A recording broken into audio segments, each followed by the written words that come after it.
Nasib sial sedang menimpa salah satu tetangga Indonesia, yaitu Malaysia. Mereka yang tengah kesulitan untuk memperkaya maupun memodernisasi aset militer. Berbeda dengan Indonesia, tahun 2022 adalah momen di mana Jakarta unjuk gigi di kawasan, karena militer Indonesia atau TNI, mengakuisisi banyak armada tempur tahun ini. Mengutip Zona Jakarta, TNI AU baru saja menambah armadanya dengan jet tempur Rafale dari Perancis. Belum berhenti sampai di situ, Indonesia sendiri menjadi mitra Korea Selatan dalam membangun jet tempurnya sendiri, yaitu KF-21 Boramae yang belum lama ini telah melakukan penerbangan pertamanya.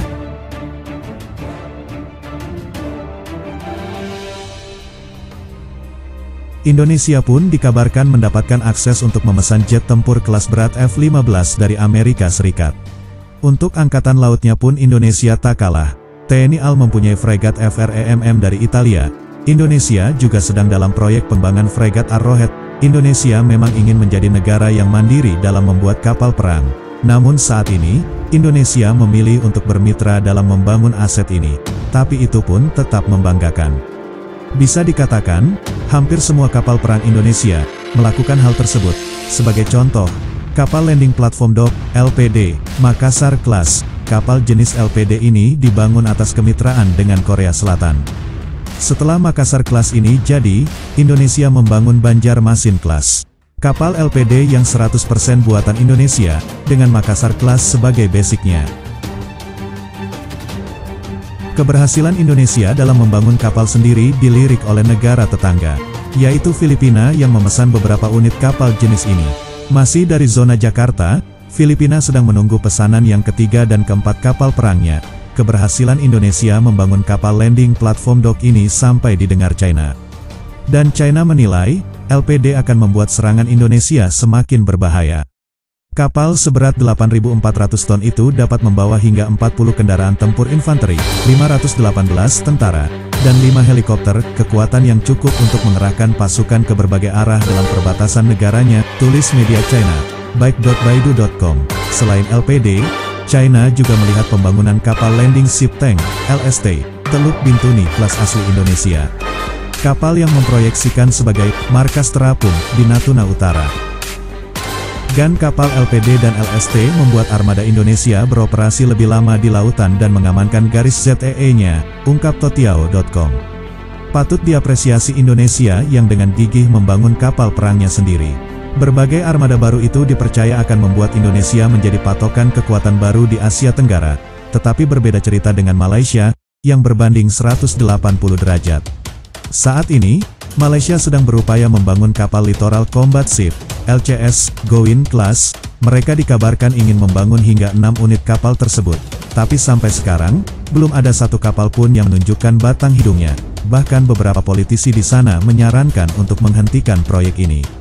Karena mereka tidak melihat keuntungan di dalamnya, bukannya untung, malah dapat merugikan Malaysia lebih besar lagi. Dan bukan hanya tidak mampu membangun kapal perang baru, kapal-kapal perang yang dimiliki Angkatan Laut Malaysia juga dalam keadaan buruk. Portal di sana Defense Security Asia bahkan mengatakan bahwa armada tempur AL mereka sudah usang. April lalu, Komandan AL Malaysia, Tan Sri Moh Reza Sani menyatakan, sudah sekitar 61% atau lebih dari setengah aset yang kita miliki sudah mencapai batas usianya. Sudah usang, ungkapnya, seorang Panglima Komando Markas Besar Armada Timur Laksamana Madya Datuk Sabri Zali mengatakan, Angkatan Laut kita bahkan tidak memiliki kemampuan, kekuatan, dan aset untuk menangani konflik maritim. Karena diketahui, beberapa kapal perang milik AL Malaysia sudah berumur lebih dari 40 tahun, dan kondisinya sangat memprihatinkan. Aset kita sudah tua dan tidak berfungsi, dan jauh tertinggal dengan angkatan laut tetangga, seperti Singapura, Thailand, dan Indonesia, terang Datuk Sabri Zali. Menurut Panglima itu, Malaysia sangat butuh kapal perang baru untuk mempertahankan kedaulatan perairan negara. Bahkan Sabri menekankan jika negara tidak melakukan apapun, kekuatan AL Malaysia akan tertinggal dari Filipina dan Brunei. Kondisi ini tentu akan berpengaruh pada kemampuan mereka menjaga kedaulatan lautnya. Karena kapal yang sudah usang, AL Malaysia juga kesulitan melakukan latihan. Mengutip Defense Security Asia, Angkatan Laut mereka mengatakan latihan laut terbesar. Latihan tersebut sudah berlangsung selama 21 hari, dan selesai pada tanggal 23 Oktober tahun 2022. Tetapi portal di sana menyebutkan bahwa kelancaran latihan tersebut terganggu karena hal ini, yaitu keusangan dan kerusakan pada aset-aset mereka, kapal yang tua contohnya. Padahal, latihan ini adalah waktu untuk menguji kesiapan tempur armada mereka. Secara keseluruhan, 88,7% rangkaian latihan berhasil dilaksanakan, tapi sisanya gagal karena faktor cuaca dan kerusakan aset. Bahkan beberapa rangkaian latihan maritim ini terpaksa tidak dilakukan karena terkendala kapal yang sudah usang, tulis portal berita Malaysia. Dalam latihan ini, Al Malaysia membuktikan adanya penurunan durabilitas kapal-kapalnya dibandingkan 20 tahun sebelumnya. Tapi Angkatan Laut Malaysia mencoba menjadikan latihan ini sebagai proyeksi untuk pembangunan kapal-kapal di masa depan. Dan mereka tetap yakin dan berkomitmen untuk terus menjaga kedaulatan maritimnya sebisa mungkin. Mengingat intervensi kapal-kapal ilegal China di Laut Cina Selatan yang semakin menjadi-jadi.